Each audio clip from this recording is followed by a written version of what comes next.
Ez dakagulako elkarguneri. Euskeraz bizitzeko lekuri. Ekintzari. Horretarako batu gaitezen.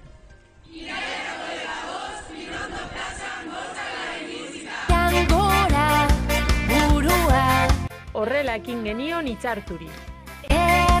Azken aspaldiko Durangoko gazteen aisialdi eskaintza eskaz, urri eta erdeldunaz kezkatuta sortu genuen duela urte terdi Itxartu aisialdi taldea. Banku eta gozoki denda eskinetako apalankadekin amaitzeko gogoz batu ginen Durangoko hainbat esitzaleia.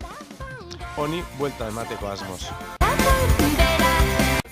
Izan ere, Durangon, 29.000 biztanletik gorako herri honetan, ez baitago espaziorik bertako gazteentzat. Ez ludoteka, ez gazteleku, ez aterpe desenterik. Ez da aisialdi eskaintza euskaldunik ere, lagunekin elkartu, jende berria ezagutu eta ekintza ezberdinak egiteko.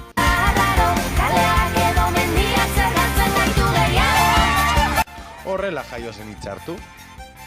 Ordutik, 10-14 urte bitarteko gaztei zuzendutako, asteburu ero eta divertigarriz jositako ekintza ezberdinak antolatzen dihardugun.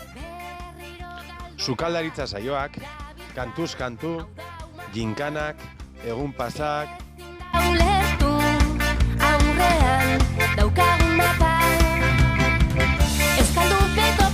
Guztio antolatzeko, gure borondate guztiaz gain, primeran datorkigu euskararen ginkanan irabaziko dugun zaku hori. Aurrera Itxartu!